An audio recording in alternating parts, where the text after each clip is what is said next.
लगता होगा कभी कभी बड़े सौभाग्यशाली रहे कि उन लोगों के चरणों में बैठने का अवसर मिला कि लगता है टाइम मशीन होती, थोड़ा रिवाइंड करते और उनसे मिल पाते। ये कुछ क्रांति करनी है, कुछ परिवर्तन लाना है, तो बोले तुमसे नहीं होगा। तो मुझे बड़ा अजीब लगा। मैंने कहा ऐसा क्यों कह रहे हैं आप? बोले जो देश रामायण महाभारत तो गांधी जी की आत्मकथा पढ़ के नहीं बदला, वाह वाह। वो तुम्हारे पढ़ने लिखने से क्या बदल जाएगा। नमस्कार, आत्मा की आवाज में एक बार फिर आपका बहुत बहुत स्वागत है दोस्तों। आज हमारे साथ एक ऐसे मेहमान हैं जिनके साथ बात करने पर आपको बहुत आनंद आने वाला है। यदि मैं ये कहूं कि अगले आधे घंटे तक बातों के रस की वर्षा होने वाली है तो इसमें कोई अतिशयोक्ति नहीं होगी। मित्रों, कुछ जीवन ऐसे होते हैं जो अपने धार, जीवन में किस प्रकार की धार लगेगी, सान कैसी होगी, वो समय से तय कर लेते हैं। अपना फोकस उनका क्लियर होता है, उस दिशा में आगे बढ़ते हैं और उसके बाद एक कदम कदम दर कदम धीरे धीरे आगे बढ़ते जाते हैं और अपने पीछे बेहतरीन निशान छोड़ते जाते हैं। एक ऐसे ही संपादक, कवि और कला अध्येता हैं जिनका नाम है यतीन्द्र मिश्र।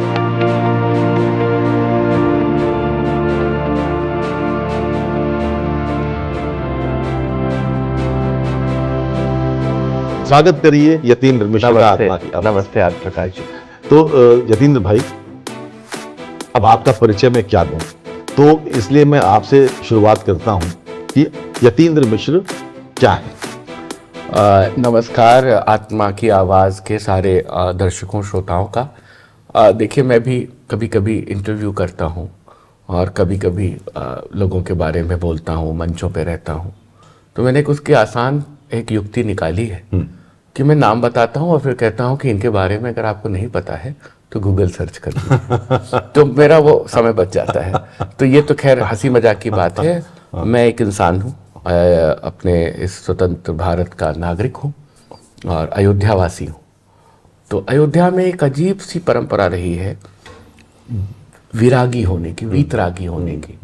आप किसी के पास चले जाएं जो दुखी है, विपन्न है, उसको कोई आशा नहीं है कि उसको अगले समय का खाना भी मिलेगा कि नहीं, किसी मंदिर में जाके भंडारे में खा लिया, लेकिन वो प्रसन्न रहता है और वो ये कहता है हुई है वही जो राम रचि राखा, जैसे राम जी राखें। तो मुझे लगता है कि जैसे प्रभु श्री राम रख रहे हैं वैसे रह रहा हूँ। तो एक कवि के रूप में, एक लेखक, एक विद्यार्थी के रूप में अपने को देखता हूँ और ये मेरी कोई अतिरिक्त विनम्रता नहीं है। वाकई मुझे पढ़ने में बहुत मज़ा आता है, शोध करने में बहुत मज़ा आता है, संगीत सुनने में, संगीत रसिक आदमी हूँ। और कुछ परिवार परंपरा ऐसी रही कि बहुत सारे बड़े मूर्धन्यों का आना जाना रहा, मुलाकात रही। मेरे भी जीवन में ऐसा समय आया कि मैं देश के शीर्षस्थ पार्श्व गायक गायिकाओं से लेकर के शास्त्रीय संगीतज्ञों के चरणों में बैठ के सीख सका। तो मुझे लगता है कि वो चीज़ मुझे कहीं ना कहीं से एक रसिक और एक अध्येता, एक भावक बनाती है। संस्कृत काव्य शास्त्र में जो एक शब्द इस्तेमाल होता है सहृदय, तो सहृदय भाव से रहता हूँ। मित्रों, आपको बताऊं, ज्यों ज्यों ये साक्षात्कार आगे बढ़ेगा तो जैसे कमल खिलता है ना, धीरे धीरे उसकी पंखुड़ियां खुलती चली जाती हैं और फिर अंत में एक खिला हुआ सुंदर सा कमल हमारे सामने होता है। कुछ उसी प्रकार का साक्षात्कार ये होने वाला है। बस कृपा आपको इतनी करनी है कि इसको सुनते रहना है। फिर देखिए, आनंद ना आए तो बताइएगा।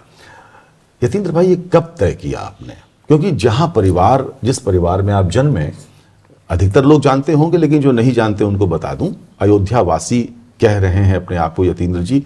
व्यापक शब्द है, बड़ा शब्द है, निश्चित रूप से अयोध्यावासी हैं, लेकिन अयोध्या राज परिवार के सदस्य हैं। राज सदन अयोध्या इनका पता है। सिर्फ इतना लिखें, यतीन्द्र मिश्र, राज सदन अयोध्या, चिट्ठी पहुंच जाएगी। देखिए, उसमें मेरे कोई गौरव नहीं है, वो मेरे पूर्वजों का गौरव है कि उन्होंने ऐसा नाम बनाया कि राज सदन के नाम पे आपको पहचान लिया जाता है। लेकिन एक विचित्र बात ये रही कि जब अयोध्या रियासत थी और भूतपूर्व महाराजा जो सन 47 के बाद तक जीवित रहे और राजा रहे, देश आज़ादी के पहले, राजा जगदम्बिका प्रताप नारायण सिंह, वो मेरे ग्रेट ग्रैंडफादर होते थे। उनकी इकलौती पुत्री थी मेरी दादी राजकुमारी विमला देवी, इकलौती प्रिंसेस। तो एक तरह से हमने ननिहाल को इनहेरिट किया। उनके मन में ये बात थी। 1947 में मेरी दादी की शादी हुई तो उन्होंने किसी राज परिवार में विवाह नहीं किया, उनका डॉक्टर से विवाह किया। क्या बात। और मेरे दादाजी बिहार से थे, दरभंगा से, बेहटा गांव से, और डॉक्टर रमेंद्र मोहन मिश्रा, और उस जमाने के MBBS ऑनर्स थे वो। तो मुझे लगता है कि जो पढ़ने लिखने की या एक दूसरे तरह का एक इन्वॉल्वमेंट या एक तरीके का इन्वेजन होता है फैमिली में, राज परिवार में वो बात आ गई कि उन्होंने ये नहीं तय किया कि कोई राजकुल का लड़का आएगा और जिसको बहुत प्रॉपर्टी होगी। एक योग्य पढ़ा लिखा जो वर होगा उसको मैं अपनी कन्या सौंपूंगा। तो दादाजी के घर में आने से एक पठन पाठन का माहौल आया, एक पढ़ाई के प्रति लोगों का, और मेरे घर में सारी बुआएं बहुत पढ़ी लिखी सब लोग हुए। और एक और अच्छी बात थी कि जब मैं युवा हो रहा था, पढ़ लिख रहा था, तो मेरे पिता ने कोई दबाव नहीं दिया कि तुम्हें जिस तरह से राज परिवार के लोग होते हैं कि आपको राजनीति में जाना है, ना आपको व्यवसाय में जाना है, या आपको कोई बड़ी सर्विस करनी है, ऐसा कुछ उन्होंने दबाव नहीं डाला। उन्होंने कहा जो तुम्हें रुचे वो काम करो। और जब मैंने ये तय पाया कि मुझे एक फुल फ्लेज्ड राइटर होना है, मैं लेखक के रूप में जीना चाहता हूँ, तो उन्होंने कहा कि लेखक के रूप में जीने के लिए उसे एक शर्त तुम्हें लगा रहा हूँ कि इसे फिर हंसी में या इसको सिर्फ हल्केपन में मत लेना। क्या बात। कि तुम्हारे पास वो सुविधाएं मौजूद हैं कि तुम बिना नौकरी के जी सकते हो, रह सकते हो, खा पी सकते हो, खेती बाड़ी है, सब कुछ है, लेकिन बेटा ईमानदारी से रहना, अपने लेखक होने के धर्म को निभाते रहना। वाह वाह वाह वाह वाह वाह। और जैसे कोई 10 से 5 नौकरी करता है, जैसे कोई व्यवसायी सुबह निकलता है और रात में ऑफिस से आता है, ऐसे तुम्हें प्रॉपर बैठ के लिखना पढ़ना पड़ेगा। जरूरी नहीं कि तुम रोज कविता लिखो, लेकिन ये जरूरी है कि मुझे तुम दिखने चाहिए कि तुम जो काम कर रहे हो उसके लिए तुम कितने डिवोटेड हो। कितनी पुरानी बात है ये 97-98 की बात है। आज मुझे लगता है 27 साल हो गए। और मेरी पहली किताब ही 1997 में आई। 77 आपकी पैदाइश है। 77, 20 साल की उम्र। 20 साल की उम्र आपकी थी जब ये मेरा कविता संग्रह आ गया। वो विद्यानिवास मिश्र मेरे गुरु होते थे, आदरणीय पंडित जी, और उनके और हिमांशु जोशी जो कथाकार थे, हिमांशु जी पिताजी के मित्र थे, श्रीलाल जी का मेरे घर आना जाना था। तो ये सब एक वातावरण था। और मेरे पिता को कतई नहीं पता था कि जिन श्रीलाल शुक्ल की वो इज्जत करते हैं, जिन कुंवर नारायण जी के घर से आना जाना है, विद्यानिवास जी से, कभी मैं विद्या बिंदु सिंह, ये सारे लोग, उनसे कभी मेरे बेटे का राब्ता होगा। वो सिर्फ एक मूर्धन्य विद्वान है, मेरे घर आते हैं। मैं इतना छोटा था तो विद्यानिवास जी का मेरे घर आना जाना था। और जब मैं विद्यानिवास जी के शरण में गया, मेरे पिताजी ने उनको उनके ट्रेनिंग भेजा कि तुम आप मेरे बेटे को देखें और बताएं। तो उन्होंने कहा कि लेखक क्यों बनना चाहते हो? तो मैंने कहा बाबूजी, मुझे, बाबूजी कहता था, बाबूजी मुझे लिखने पढ़ने का शौक। बोले वो तो तुम नौकरी करते हुए बैरिस्टर बन के भी कर सकते हो, बिजनेस करके भी कर सकते हो, मैं तुम्हें गाइड करूंगा। तो मुझे थोड़ा सा अजीब लगा। तो मैंने कहा लेकिन मुझ में उत्साह है लिखने का, मुझे प्रेरणा है कि मैं लिखूं। तो विद्यानिवास जी और कुंवर नारायण जी, जो हिंदी के दोनों शलाका पुरुष, दोनों का ही एक एक नसीहत बता रहा हूँ जो 20 साल में ही मुझे आ गया। हाँ बताइए ना। तो उन्होंने कहा कि बेटा देखो, ठीक है कि राजा साहब ने मुझसे कहा है कि तुम्हें मैं ग्रूम करूं और तुम्हें बढ़ाऊं, मैं तुम्हें अच्छी किताबें बता सकता हूं, मैं तुम्हें अच्छे लाइब्रेरीज में ले जा सकता हूं, मैं किसी अच्छी संगोष्ठी में तुम्हें एक श्रोता दर्शक के रूप में पहुंचा सकता हूं, लेकिन साहित्य की दुनिया में कोई बैकडोर एंट्री नहीं होती। बहुत अच्छी बात, क्या बात। तुम्हें आगे के रास्ते से, मार्ग से चल के अपनी मेधा साबित करते हुए आना होगा। मुझे बहुत अच्छा लगा। और दूसरा, मैं एमए कर रहा था कुंवर नारायण जी के 2000 में। इसके 3 साल बाद ग्रेजुएशन मैंने माइक्रोबायोलॉजी में किया। तो कुंवर जी के घर में महानगर वाली कोठी में रह के करता था। कुंवर जी और भारती जी का बहुत प्यार था, बहुत इन्फ्लुएंस था मेरे ऊपर। तो कुंवर और श्रीलाल जी आते जाते रहते थे। तो कुंवर जी ने एक दिन मुझसे कहा कि यतीन, तुम लेखक क्यों होना चाहते हो? तो जैसे 20 साल के लड़के के अंदर एक उत्साह होता है, मैंने कहा कि कुछ क्रांति करनी है, कुछ परिवर्तन लाना है। तो बोले तुमसे नहीं होगा। तो मुझे बड़ा अजीब लगा। मैंने कहा ऐसा क्यों कह रहे हैं आप? बोले जो देश रामायण महाभारत तो गांधी जी की आत्मकथा पढ़ के नहीं बदला, वाह वाह, वो तुम्हारे पढ़ने लिखने से क्या बदल जाएगा? तो मुझे लगा कि जैसे मैं किसी पहाड़ की चोटी से गिरा और तलहटी में पहुंचा। तो मैं हतोत्साहित हो गया। तो मैंने कहा आप क्या कहना चाहते हैं? बोले मैं ये कहना चाहता हूँ, कोई रचनाकार ये सोच के ना आए कि वो समाज में परिवर्तन करेगा। ठीक बात। वो रचनाकार ये सोच के आए कि वो खुद में परिवर्तन करेगा। अरे वाह वाह। और अगर तुम अपने अंदर परिवर्तन करके मनुष्य से मनुष्यतर और उससे ऊपर की श्रेणी में जा सकते हो तो सार्थकता है। क्या बात, खुद को बदलने के लिए आओ, किसी के बदलने का जिम्मा ना लो। बहुत बढ़िया बात है। और उसके बाद रचना धर्मिता प्रारंभ हुई, कितनी बड़ी बात। फिर प्रारंभ हुई और ये दो लोगों की नसीहत मेरे कानों में गूंजती। तो लगता होगा कभी कभी बड़े सौभाग्यशाली रहे कि उन लोगों के चरणों में बैठने का अवसर मिला कि लगता है टाइम मशीन होती, थोड़ा रिवाइंड करते और उनसे मिल पाते। ये बिल्कुल ठीक है। मैंने अपनी पंडित विद्यानिवास मिश्र का जो भाषा, उनके जो अग्रलेख छपते थे, कभी एडिटोरियल्स छपते थे, उसको पढ़ के तो मतलब लगता था मैं आपको ये बताऊं, साहित्य के शलाका पुरुष है या पत्रकारिता के शलाका। मैं आपको बताऊं कि इस मामले में मैं अपने पूज्य पिताजी का बहुत स्मरण करता हूं। आज नहीं है दुनिया में, श्री बिमलेन्द्र मोहन प्रताप मिश्र। ऐसा बाप सबको दे लो। मेरा जब पहला कविता संग्रह प्रकाशित हुआ, क्लार्क संवत में उसका वो हो रहा था, लोकार्पण विद्यानिवास जी कर रहे थे, तो लीलाधर जगूड़ी जी ने कहा कि मैं उस पिता को प्रणाम करना चाहता हूं जो अपने बेटे को कवि होते हुए देखकर खुश हो रहा है। और सामान्य परिवारों में कवि आए गए हैं, लेखक हो गए, बर्बाद हो गए, लीक से हट गए हैं, अपना जीवन नहीं ठीक से देख रहे हैं। आज के ज़माने में जो नई जनरेशन है उसमें अगर आप में टैलेंट है तो आपके पेरेंट्स आपको बढ़ाते हैं। हम लोगों के ज़माने में आपको या तो अध्यापक होना है, या IAS होना है, या डॉक्टर होना है, या इंजीनियर होना है, या वकील होना है, कुछ नहीं तो अपनी दुकान खोलनी है। ये सब कुछ नहीं कर पा रहे हैं तो आप नालायक हैं। अगर आप तानपुरा बजाना जानते हैं या सितार बजा सकते हैं तो आप किसी काम के नहीं, आप अच्छी पेंटिंग करते हैं, किसी काम के नहीं। अब बदल गया माहौल। तो उस दौर में ये बात हुई। और मुझे याद है कि मेरे पिताजी, मैं हाई स्कूल में था तो राम आडवाणी अंकल के पास लेके गए।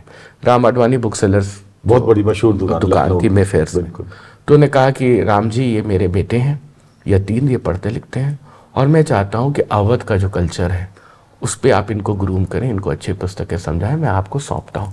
मेरे पिता इस तरह से मुझे लेके गए लोगों के पास। मुझे इंडियन बुक डिपो लेकर के गए। अच्छा। अमीनाबाद जाता था। फिर राम अंकल मुझे करते थे कि बेटा ये किताब आई है, अतिया हुसैन की किताब आई है, sunlight on A broken column, तो ये फला की आई है, तो ये क्रॉनिकल है, तो PJ टेलर का ये क्रॉनिकल इतिहास है, तो ये अवधनामा है, तो ये फला चीज़ है। मैं कलेक्ट करता गया, पढ़ता गया, और उन्होंने मुझे डेवलप किया। कुंवर जी ने मुझे डेवलप किया। बहुत कम उम्र में 99 में मैं गिरजा देवी जी के संपर्क में आया, मालिनी अवस्थी जी के माध्यम से।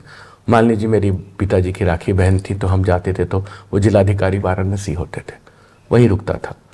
तो एक दिन मैं बैठा था, विद्यानिवास जी के काम से छुट्टी पा गया था, तो बैठा बोर हो रहा था। तो अवनीश भैया ने देखा तो कहा, तुम यहाँ क्या कर रहे हो? मैंने कहा कुछ नहीं, अभी विद्यानिवास जी के पास शाम को जाना है, अभी खाली हूँ। तो बोले मालिनी के साथ जाओ ना, तुम वो जा रही हैं अपने गुरु के पास, तुम होके चले आओ। मुझे तब तक नहीं पता कौन गुरु है, किसके पास जा रही।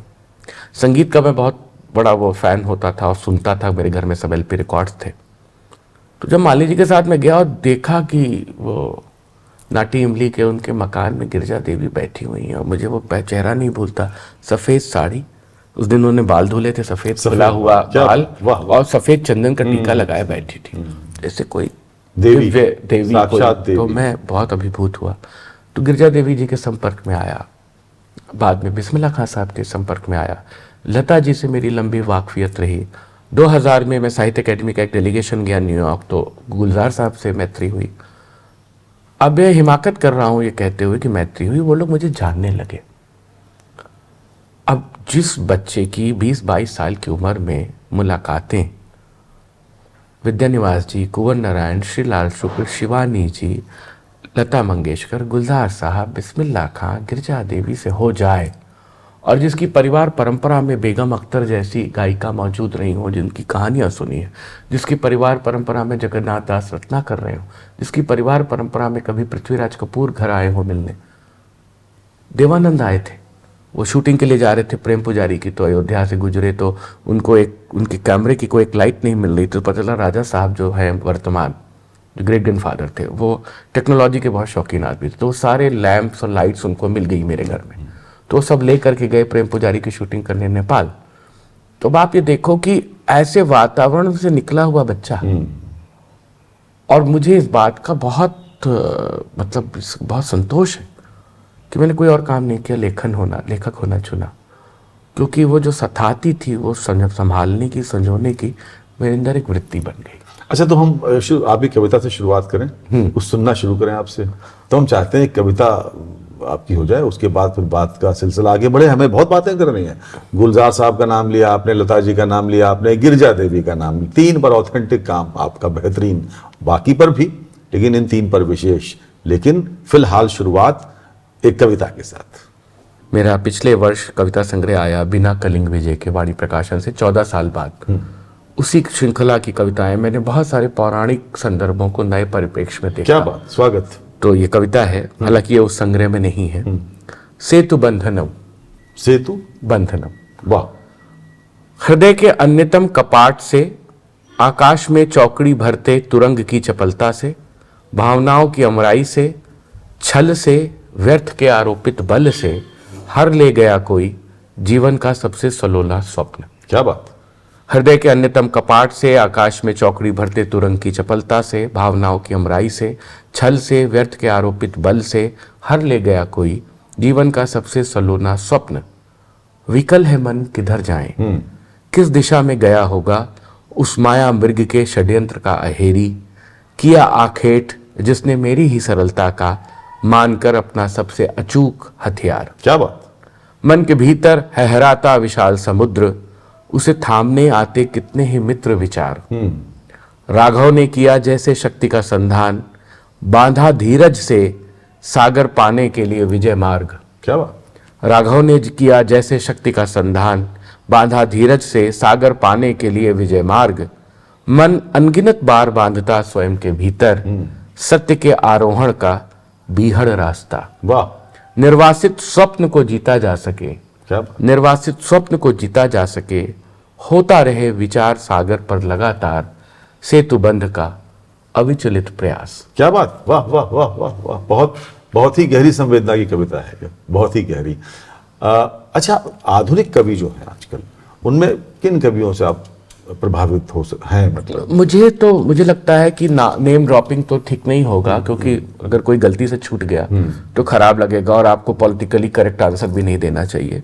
लेकिन कुछ कवि ऐसे रहे हैं सीनियर्स, जिनके काम में एक ऐसी चीज दिखी कि जिसने हमेशा आपको स्ट्रेंथ दी।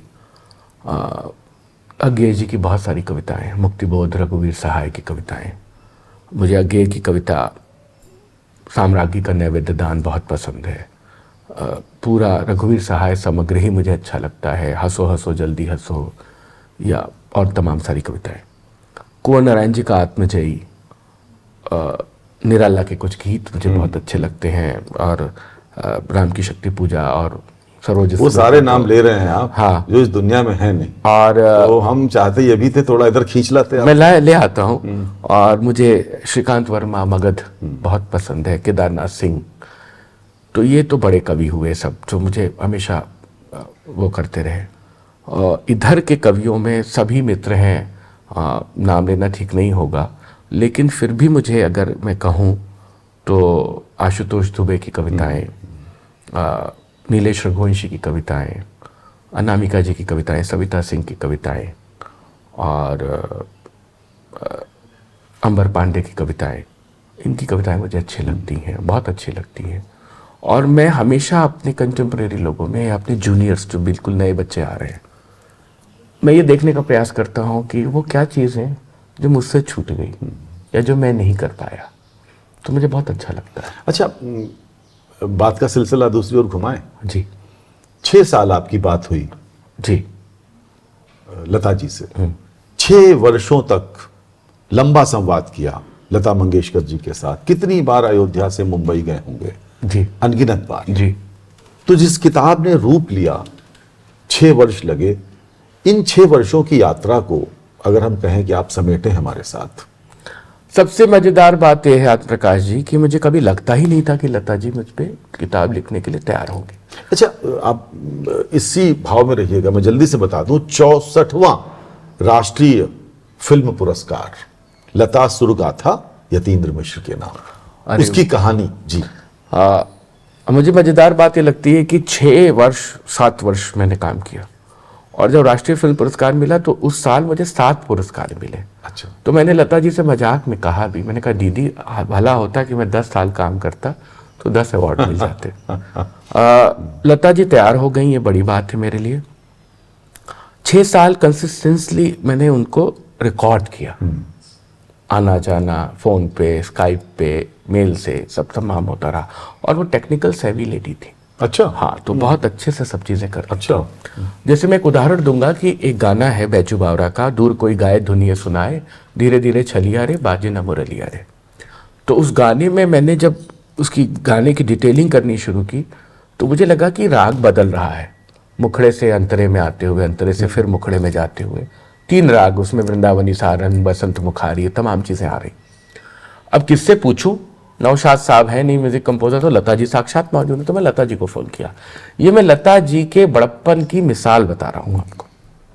तो लता जी ने मुझसे कहा कि, मैंने कहा दीदी वो बैजू बावरा का गाना था, दूर कोई गाए, तो उसमें मुझे थोड़ा सा कन्फ्यूज़न है, ये राग ऐसे ऐसे बदलते हैं, कौन कंफर्म करेगा? बोले बेटा ये गाना तो 52 में फिल्म रिलीज़ हुई थी। तो बोली हाँ। बोली तो 51 में रिकॉर्ड हुआ होगा। तो मैंने कहा जी, अब मुझे क्या पता। बोली ऐसा करो तुम 1 हफ्ते बाद ये सवाल पूछना, मैं 1951 की डायरी निकलवाती हूँ। ठीक है साहब। बाद इंटरव्यू होता रहा। 1 हफ्ते बाद एग्जैक्ट लता जी ने कहा कि हाँ बेटा वो आज मैंने 1951 की डायरी निकलवा ली है, अपने नोट्स भी सब है उसमें, तुम बताओ बैजू बावरा का कौन सा गाना पूछ रहे हो? तो मैंने कहा दीदी दूर कोई गाए धुनिया सुनाए। तो उन्होंने 5 मिनट में पलटा उल्टा, बोले हाँ ये गाने में मुखड़े में ये ऐसे आता है, शमशाद बाई ये कर रही हैं, फिर यहाँ पे खाली है, फिर यहाँ सम पे ये बन रहा है, फिर यहाँ पे राग जुड़ रहा है, फिर मैं ये बसंत मुखारी गा रही हूँ, फिर ये। अरे मैंने कहा कि ये, बोले मेरे सारे गानों की ईयर वाइज कॉपी सब डॉक्यूमेंटेड है। ओ माय गॉड, मैं मेस्मराइज हो गया। मैंने कहा ऐसे कोई भारत रत्न नहीं पाता। आज के बच्चे जो आजकल के पार्श्व गायक गायिकाएं हो, मुझे मालूम भी ना होगा कि उनके पास इतना सिस्टमेटिक मामला होगा। 2010 में बात हो रही है, 1951 की, और 61 साल के बाद Lata Mangeshkar as it is define कर रही है विद फैक्ट्स। तो एक तो ये बात। दूसरा, मुझसे तमाम लोगों ने कहा कि आपने बड़ी अच्छी अच्छी बातें लिखी किताब। मैंने कहा मैंने सारे उनके विवाद भी लिखे, रॉयल्टी का विवाद, नैयर का विवाद, उनसे झगड़ा, एस.डी. बर्मन से, रफ़ी साहब से, तमाम चीज़ें, सुमन कल्याणपुर प्रसंग। लेकिन आप जैसे मेरा पॉडकास्ट ले रहे हैं, आप बहुत सारे कलाकारों का, बड़े लोगों का लेते होंगे, युवाओं का लेते होंगे। 40 मिनट के लिए, 1 घंटे के लिए, 1.5 दिन के लिए कोई आर्टिकुलेट रह सकता है। 7 साल लगातार आप किसी को मूर्ख नहीं बना सकते। किसी ना किसी दिन अपने अंतरतम से, अपनी ओरिजिनल पर्सनालिटी में वो खुल जाएगा। बेसिक एलिमेंट्स में आ जाएगा, बेसिक एलिमेंट्स दिख जाएंगे। और मैंने तो 7 साल में लता जी को किसी की बुराई करते नहीं सुना। मैंने लता जी की जब जब तारीफ की तो उन्होंने कहा बेटा मुझसे पहले सहगल साहब का नाम लो, मुझसे पहले जोहराबाई का नाम लो, मुझसे पहले नूरजहां जी का नाम लो, मुझसे पहले मुकेश भैया का नाम लो। जब मैं पूछता था कि आपकी आदर्श गायिकाएं कौन है, तो कहती थी कि नूरजहां और राजकुमारी। अब लता मंगेशकर, दी लता मंगेशकर राजकुमारी को याद कर रही है। दी लता मंगेशकर मुबारक बेगम का गाना देवता तुम हो मेरा सहारा याद कर रही। जब मैं कोई अच्छे गाने की बात करूं तो वो दूसरे का गाना अच्छा बताने लगे। जब मैं गुलजार साहब से कहूं कि आपका ये गाना अच्छा है तो कहने लगे शैलेंद्र का ये गाना अच्छा है, साहिर साहब का ये गाना अच्छा है। जब मैं बिस्मिल्लाह खान साहब से कहूं कि ये बहुत अच्छा आपने बजाई तो कहते थे मैं क्या बजाता था, पन्ना लाल घोष ऐसा बजाते थे। जब मैं गिरजा देवी से कहूं कि ये ठुमरी बहुत अच्छी है, बोली अरे हटाओ खाक, तुमने रसूलन बाई को नहीं सामने से सुना।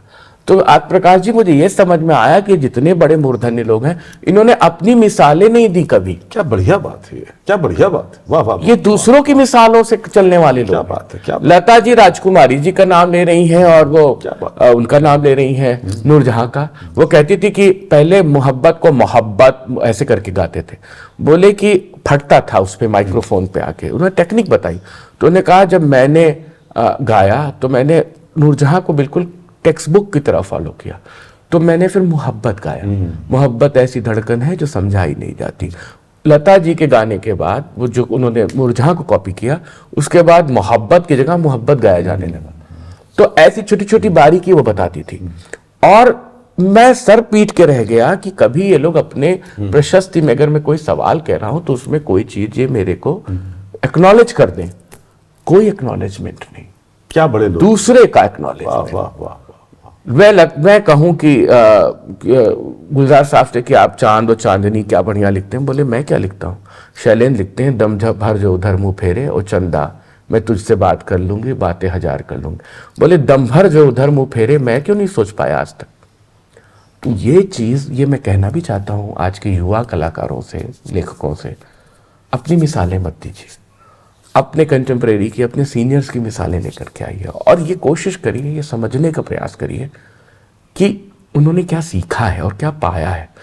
आपकी राह बनेगी और टाइम की टेस्टिमनी में बहुत आप आगे जाएंगे, लेकिन दूसरे को एक्नॉलेज करना और कृतज्ञ भाव से देखना, अहो भाव से देखना, मुझे लगता है ये भारतीय परंपरा है जी। कम से कम मैंने सीखा है। बिल्कुल।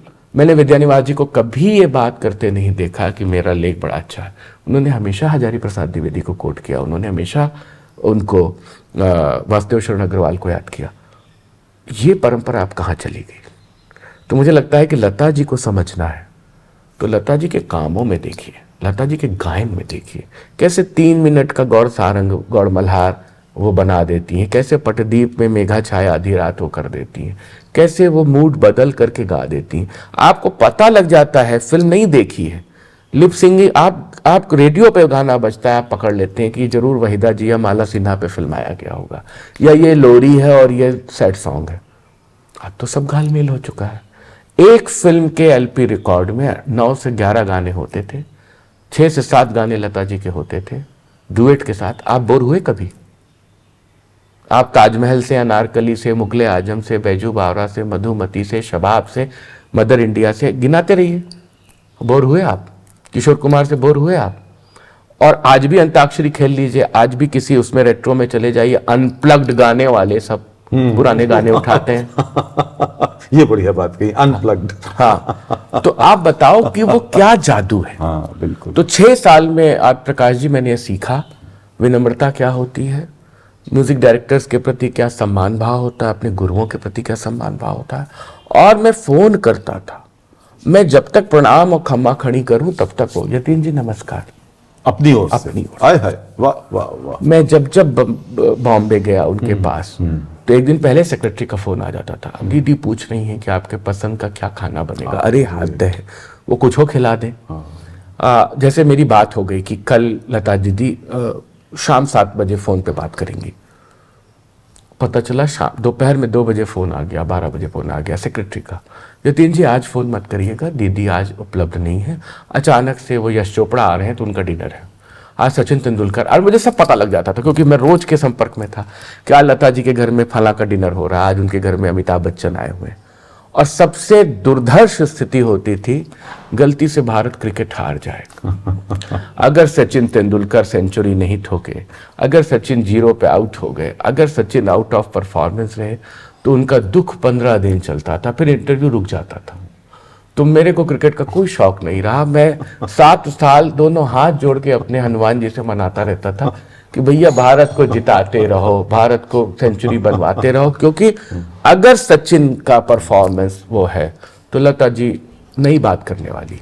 और 15 दिन के बाद जब आप उनको फोन करो, दीदी यतीन जी मन बहुत खराब है, आपने देखा कैसे बेईमानी से उसको आउट कर दिया था, अब सचिन तेंदुलकर का अवसाद ऐसा सर पे रहता था, मेरी किताब रुक जाती थी। तो ये कमी थी कि वो क्रिकेट का दुख नहीं बर्दाश्त कर पाती थी, बाकी उनके जैसा प्रोफेशनल, उनके जैसा प्यार करने वाला, उनके जैसा सीख देने वाला।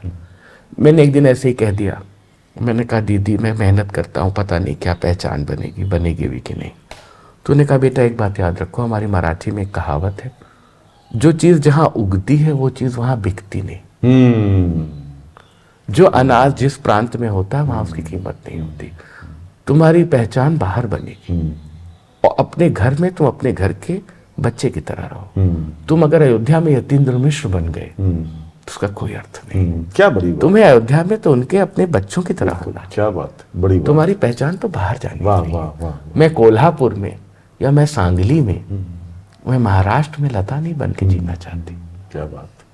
तो ये सब चीजें सिखाई। और उसके बाद आपने फिर हजार राहें जो मुड़ के देखी, गुलजार साहब जी, उनके साथ भी लंबा वो 13-14 साल वो शुरू से चलता रहा 2000 से। अच्छा। बीच में स्थगित रहा 5 साल, जब लता जी के 6 साल काम किया।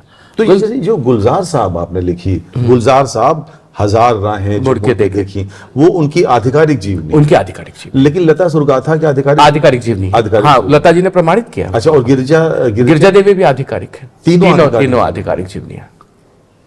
गजब काम किया भैया आपने। नहीं, ये सब मैंने नहीं किया, उस किसी अहेतुक शक्ति ने करवाया, और मुझे लगता है कि इन लोगों ने मुझ पर भरोसा किया। अच्छा, गुलजार साहब पे जो आरोप लगता है, वो मीना कुमारी वाला, वो डायरी वाला, कि वो सब क्या है? देखिए, गुलजार साहब कंटेम्प्रेरी भाषा में बात करते हैं।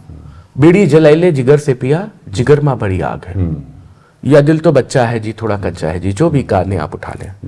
उन पे कहा जाता है कि मीना कुमारी की डायरी आपने कुछ ले ली, कुछ बीड़ी जलाइले टाइप का तो काम किया नहीं। उनकी बिल्कुल भावभूमि अलग थी, उर्दू का मेयार था। टुकड़ा टुकड़ा दिन मिला, धद्दी झद्दी रात मिली, जिसका जितना आंचल था उतनी ही सौगात मिली, मीना कुमारी की शायरी। और मीना कुमारी की अच्छी शायरी का उन्होंने कंपाइलेशन छापा भी। तो ये तो मुझे लगता है कि जो लोग फ्रस्ट्रेटेड होते हैं, जिनको उनका मुहावरा नहीं मिलता, सबसे आसान काम है कला और संगीत और संस्कृति की दुनिया में अपने जिसको क्या कहा जाए, नाकामी को दूसरों पे आरोप लगाओ कि भैया इनके कारण। अच्छा, अभी भी ऐसे तमाम लोग हैं, हर जगह होते हैं, बहुत हैं अभी भी तमाम। मुझ पे हमेशा ये इल्जाम लगा कि इन्होंने राज परिवार के होकर के एक्स्ट्रा फायदा उठाया। मैंने हर पॉडकास्ट में कहा कि मैंने फायदा उठाया, मैंने अपने घर के संसाधनों का उचित इस्तेमाल किया, मैंने जाकर के कोई उससे गलत काम नहीं किया। पिता के पैसे लेकर किताब खरीदी, लाइब्रेरी बनाई, मुझे ये सहूलियत मिली राज परिवार में जन्मने की कि मैं लता मंगेशकर के घर जा सकता था। लेकिन लता मंगेशकर के घर का दरवाजे की घंटी बजाने भर तक का भाव है, दरवाजा आपके लिए खुलेगा कि नहीं, और उसके ड्राइंग रूम में आप 10 साल के लिए बिठाए जाएंगे कि नहीं, ये आपकी काबिलियत। बिल्कुल ठीक बात है। एक बात दूसरी बात आपकी जोड़ देता हूं, मैं जोड़ देता हूं। दूसरी बात क्या है कि राज परिवार में पैदा होना, कहते हैं कि पूर्व जन्मों के कुछ संस्कार रहे होंगे। हम कहते हैं राज परिवार में जन्मना कौन सा अपराध है? नहीं, अपराध नहीं, मैं दूसरी बात कह रहा हूं। मैं तो ये मानता हूं भैया कि जो कहते हैं कुंडली या हाथ की रेखाएं, तो आपके जो पिछले जन्मों के जो कर्म हैं, वो इस जन्म की कुंडली और संस्कार हैं, तो उसी आधार पर इस जन्म में आपको फल मिलता है। तो यतीन्द्र जी ने कुछ ऐसे कर्म किए होंगे कि उनको राज सदन में उनका जन्म हुआ, तो हम लोग इस जन्म में कुछ ऐसे कर्म करें, या वो लोग जो आरोप लगाते हैं बहुत सारे अगले जन्म में किसी राज परिवार में। मुझे बहुत सारी बातें सुनने को मिली, आज भी सुनने को मिलती है, सोशल मीडिया पे सब चीजें खुल के आ जाती हैं। लेकिन ये भी मैं राज परिवार को क्रेडिट दूंगा, अपने माता पिता को क्रेडिट दूंगा। मेरी माँ ज्योत्सना मिश्रा जी, मेरे पिता अभिमन्यु भवन प्रताप मिश्रा जी, दोनों इस दुनिया में नहीं है, पिछले 1.5 वर्षों में दोनों नहीं रहे, आपको सब पता है।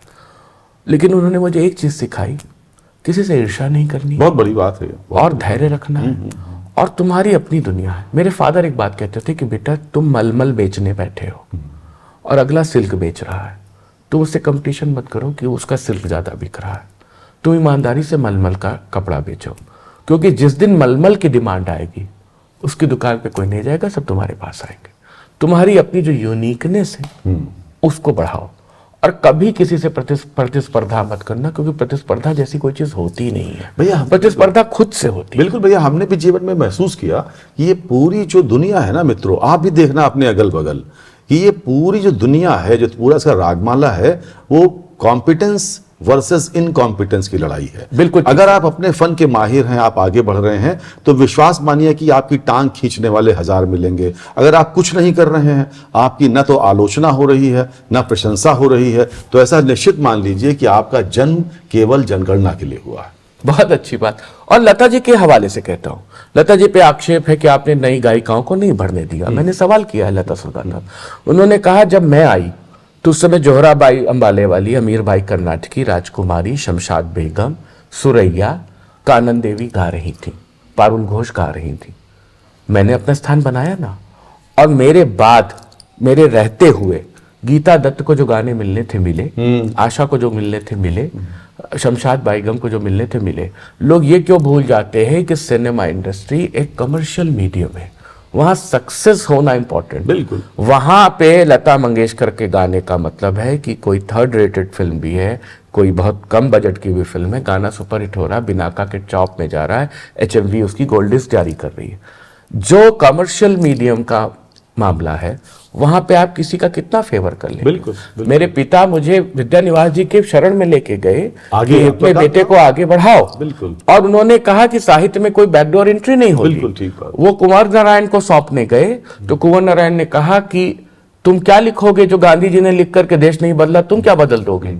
वो मुझको राम आडवाणी के यहाँ लेके गए, तो राम आडवाणी ने मेरे एवज में किसी को नहीं बिठा दिया कि पढ़ लो, वो मुझी को किताब देते थे कि जाओ बेटा ये किताब पढ़ो। तो मैं ये सफाई देने के अर्थ में नहीं कह रहा, मैं ये कह रहा हूं कि हर आदमी का अपना संघर्ष होता है, हर आदमी की अपनी जर्नी होती है, हर आदमी अपने काम से ही निकलता है। और एक चीज जो मैंने शुरू में ही कहा बैठते हुए कि अयोध्या का एक बीतरागी स्वभाव है। आप भी मुझे सालों से जानते हैं, हमारा 25 साल का साथ है दूरदर्शन के तमाम समय से। आप कभी नहीं पाएंगे कि ये 3 रत्न में कुछ पाने के लिए कहीं किसी जुगत में लगे। बिल्कुल ठीक बात, बिल्कुल ठीक। मुझे कोई बुलाता है, मैं 4 बार टालने के बाद 5वीं बार हाँ करता हूँ।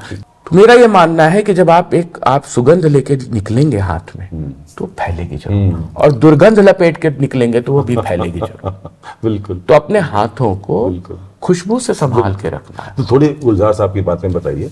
गुलजार साहब बहुत मजेदार। अच्छा, दोनों लोग गुलजार साहब और लता जी फोटोग्राफिक मेमोरी के लोग। अच्छा, मतलब 90 साल की उम्र में इतना एजाइल होना कि एक एक गाना, एक एक डिक्शन, एक एक मेमोरी।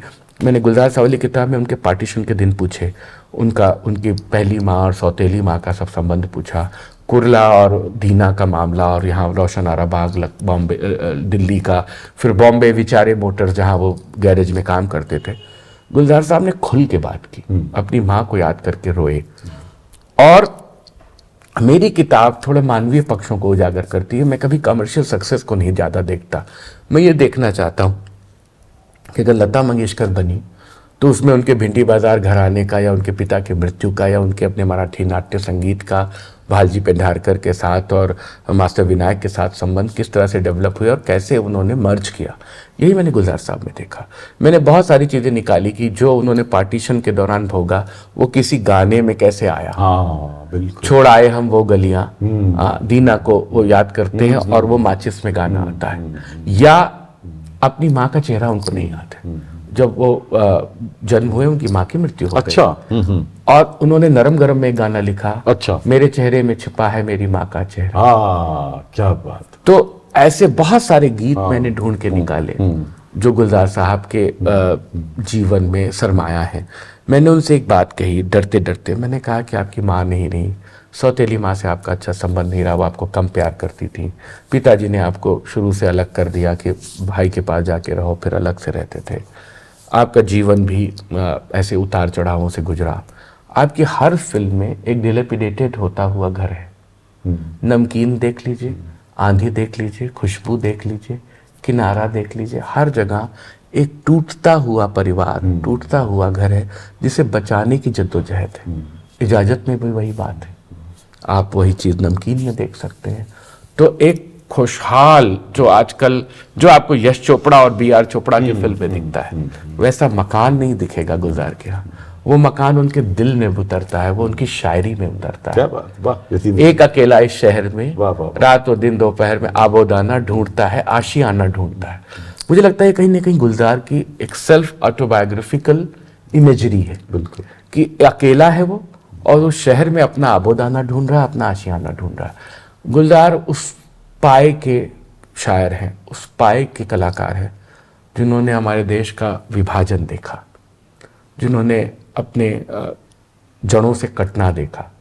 आंखों को वीज़ा नहीं लगता, सपनों की कोई सरहद नहीं होती, जब मन करता हूँ मैं मेहंदी हसन से मिलने पाकिस्तान चला जाता हूँ। ये वही लिख सकता है जिसने उस दर्द को समझा है। और सिर्फ फिल्म गीत ही नहीं, सिर्फ फिल्में ही नहीं, उनके पार्टीशन के अनगिनत कहानियाँ अगर आप देखें, दुम्बे, हिल्सा, LOC, लकीरें, तो आपको लगेगा कि वो खराश कहीं बची हुई है। तो गुलजार हमारे दौर के बहुत बड़े शायर, बहुत अच्छे गीतकार और बहुत अच्छे पटकथा और संवाद लेखक हैं।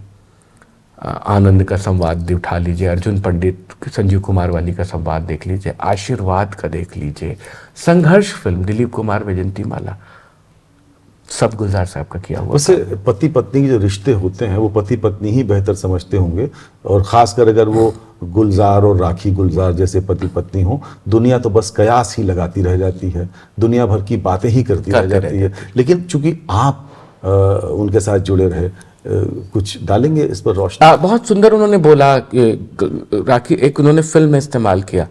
राखी जी ने कहा कि उनसे कि अगर तुम शायर ना होते तो बहुत ऑर्डिनरी आदमी होते। तो गुलजार साहब को ये बात बहुत अच्छी लग गई, तो उन्होंने एक फिल्म में अभिनेत्री से कहलवाया, अपनी ही फिल्म में, मुझे लगता है आंधी का ही डायलॉग है ये शायद, कि तुम अगर शायर ना होते तो बहुत साधारण आदमी होते। तो और मैंने पूरा चैप्टर लिखा है। उन्होंने जो अपना रावी पार संग्रह निकाला कहानियों का, तो उसका डेडिकेशन लिखा, for rakhi, the longest short story of my life. कुछ बताते हैं क्या हुआ था?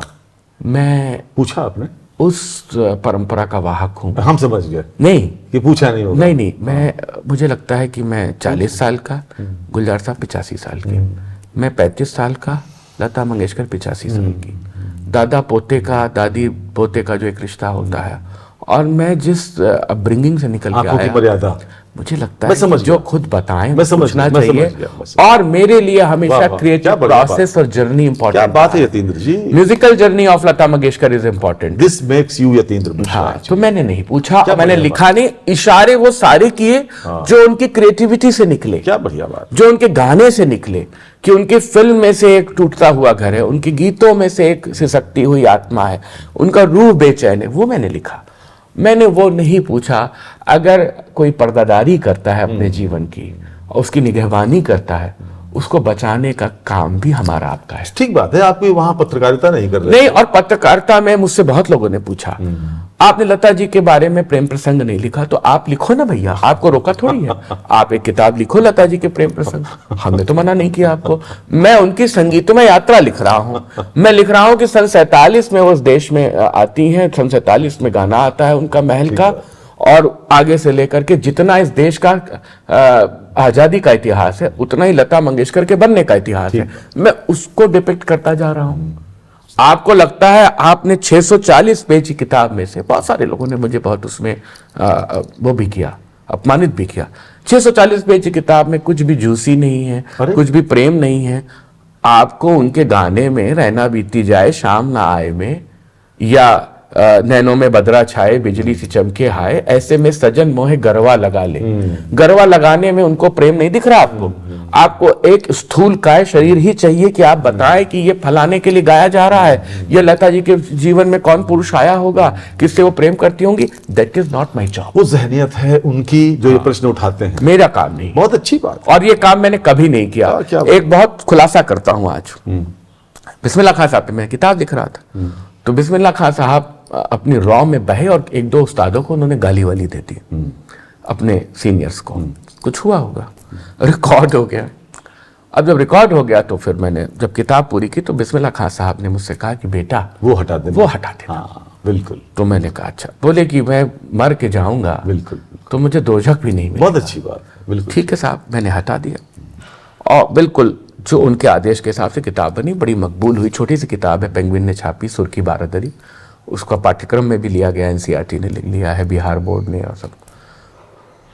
इंडिया इंटरनेशनल सेंटर में एक प्रोग्राम हो रहा था, उसमें मैं बिस्मिल्लाह खान साहब पे बोल रहा था और किसी पत्रकार ने मुझसे सवाल किया कि आपने कुछ ऐसा जरूर जाना होगा जो इसमें नहीं है। तो मैंने ये प्रसंग सुना दिया। तो उन्होंने कहा तो आपने तो ईमानदारी नहीं दिखाई, अच्छा आपको लिखना चाहिए था। मैंने कहा किस बात के लिखना चाहिए था?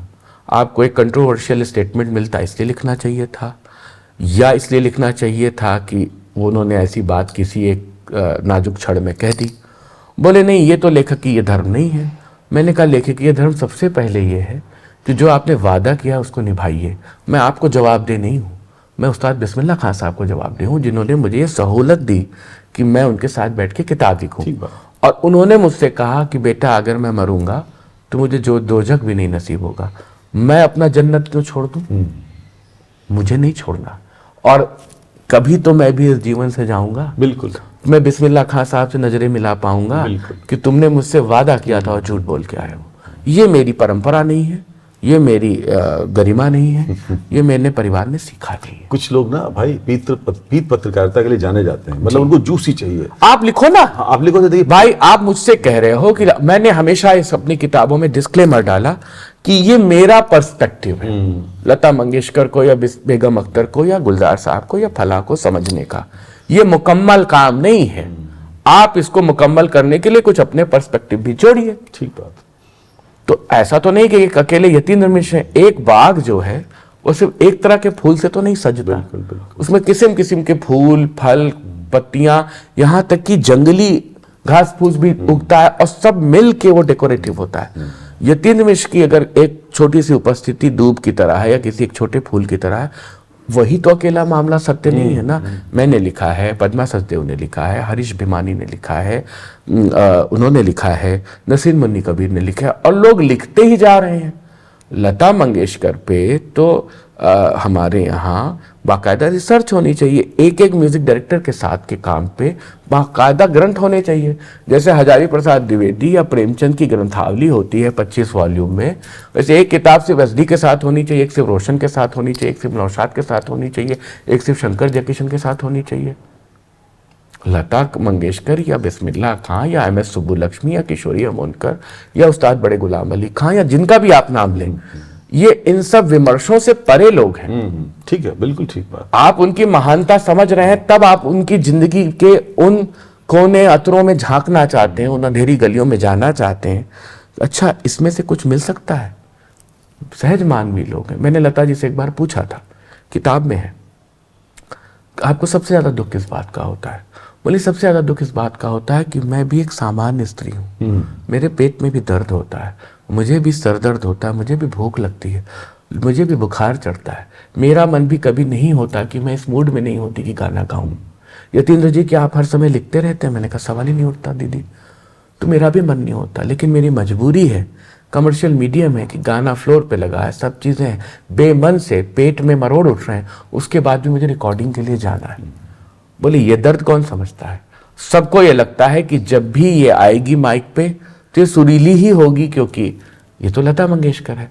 और मेरे साथ प्रॉब्लम यह है कि मुझे कलाकार लता मंगेशकर और एक अपने स्त्री मन के बीच में समझौता करके जीना पड़ता। ठीक बात, तो बहुत सामान्य बात है। गुलजार साहब के साथ 25 साल पहले भोपाल में 5 दिन की वर्कशॉप में मैं था जी। तो बड़ी अच्छी बात गुलजार साहब ने कही। वो मीडिया के लोगों को संबोधित कर रहे थे, तो लोगों ने कहा भाई हमारे यहाँ ये परेशानियाँ, फिल्म बनाने में ये दिक्कतें आती हैं, ये दिक्कतें आती हैं। तो सबकी बात सुनी उन्होंने, गंभीर किस्म के इंसान। आखिर में बोले कि भाई देखो, मैं भी फिल्में बनाता हूँ, लेकिन मैं अपनी फिल्म के हर शॉट के नीचे एक कैप्शन नहीं डाल सकता कि इस शॉट को फिल्म आते समय क्या मजबूरियाँ थी उस समय, क्योंकि दर्शक फिल्म देखने आ रहा, उसको आपका बेस्ट चाहिए। मैं एक चीज़ कहता हूँ कि एक शर्ट बनती है, एक कुर्ता बनता है, उसके लिए 2.5-3 मीटर कपड़ा लिया जाता है, दर्जी खुद लेता है आपसे। पूरा 3 का 3 मीटर आप प्रकाश मिश्रा के कुर्ते में नहीं खपा देता, उसकी कतर ब्योत करके उसमें से दी बेस्ट निकालता है। रचनात्मकता ऐसे ही होती है। बिल्कुल ठीक बात। चाहे वो लेखन है, चाहे वो संगीत है, चाहे वो सिनेमा है, बहुत कुछ करना पड़ता है, उसमें से कुछ निकलता है। हम लोग बतियाते जा रहे हैं, इसमें से बहुत सारी चीजें आपको ही ऐसी लगेंगी कि इररिलेवेंट है, दर्शकों के साथ नहीं, ये सब रेलेवेंट है, इसमें कुछ भी रेलेवेंट तो नहीं है। नहीं, हम कहते हैं अगर उसको हम काटते हैं, अगर हम उसको एडिट करते हैं, अगर उसको हम चॉप करते हैं, तो एक खूबसूरत बात है ना। एक गाने के बनने की प्रक्रिया घंटों की होती है और रिकॉर्डिंग 3 मिनट की होती है। अच्छा, हमें आप ये बताइए, अब जबकि हम अपने पॉडकास्ट के लगभग आखिरी सिरे पर आ गए, वैसे आना नहीं चाहिए, आपसे बात करते हुए मुझे ऐसा लग रहा है, और मुझे उम्मीद है आपको भी लग रहा होगा कि 10 घंटे से कम क्या बात हो। नहीं, इतना बात करने की भी जरूरत नहीं है ना। इतना यतीन्द्र मिश्र जी के पास इतना जखीरा है, इतना अंदर माल असबाब है जो निकलवाया जाए अगर, तो आपको ही बड़ा आनंद होगा, निश्चित रूप से आनंद आ रहा होगा। लेकिन चलिए आज की बात को यही खत्म करते हैं, उसके पहले हमें ये बताइए कि पाइपलाइन में क्या क्या है। मैं बहुत सारे काम एक साथ करता हूँ। तो एक तो मैं अपने मर्जी से कुछ अपने साथ से भी निकलने के लिए, क्योंकि पिछले 1.5-2 साल से मैं जिस दौर से गुजरा, मैं इंस्टाग्राम के लिए कहानी गीतों की एक श्रृंखला बना रहा हूँ जो चलता रहता है। मेरे शौक में घर में ही रिकॉर्ड करता हूँ, उसको लगा देता हूँ। इसके अलावा मैं शास्त्रीय संगीत के बड़े कलाकारों को लेकर मैंने निबंध लिखे थे। उस्ताद बड़े गुलाम अली खां साहब, पंडित कुमार गंधर्व, किशोरी अमोनकर और तमाम सारे लोग, ऐसे 15 निबंधों का संग्रह पेंगुइन से प्रकाशित हो रहा है 2026 में, जयपुर लिटरेचर फेस्टिवल में आ रहा है। तो शास्त्रीय संगीतज्ञों के प्रोफाइल पे किताब है। बहुत सुंदर। कविताएं मैं लिखता रहता हूँ कुछ और बड़े काम हैं, कुछ और बड़ी जीवनियां हैं बताएंगे नहीं? जिन पे वो मैं अभी नहीं कहना अरे अच्छा, एक आध नाम बता देते। मैं अभी नहीं कहना चाहता। अच्छा, आधा? हाँ, आधा भी नहीं।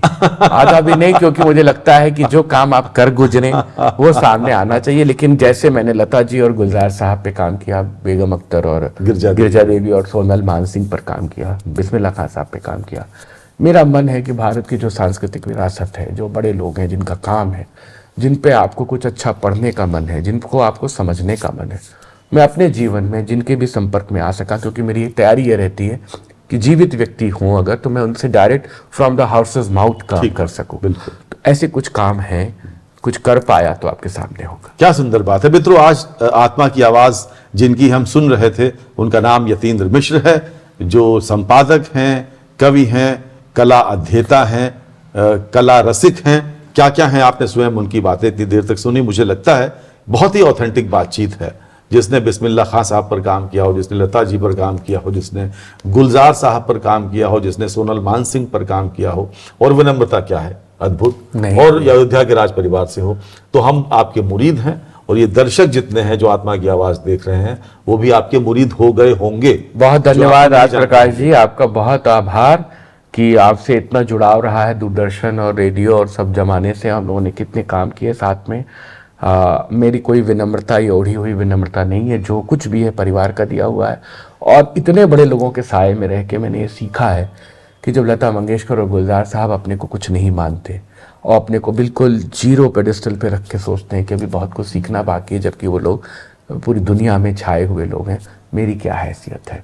मेरा काम आपको मनोरंजन दे सके, मेरा काम आपको राहत दे सके, मेरे काम से आपको सुकून मिले, तो मेरा होना, मेरा लिखना सार्थक है। बहुत धन्यवाद। तो इस सुभाषित के साथ कि विद्या ददाति विनयम, विनयात याति पात्रताम, पात्रत्वात् धर्म आपनोति, धनात् धर्मः ततः सुखम। इस पॉडकास्ट को, आत्मा की आवाज को, यहीं विराम देते हैं। बहुत बहुत धन्यवाद। नमस्कार।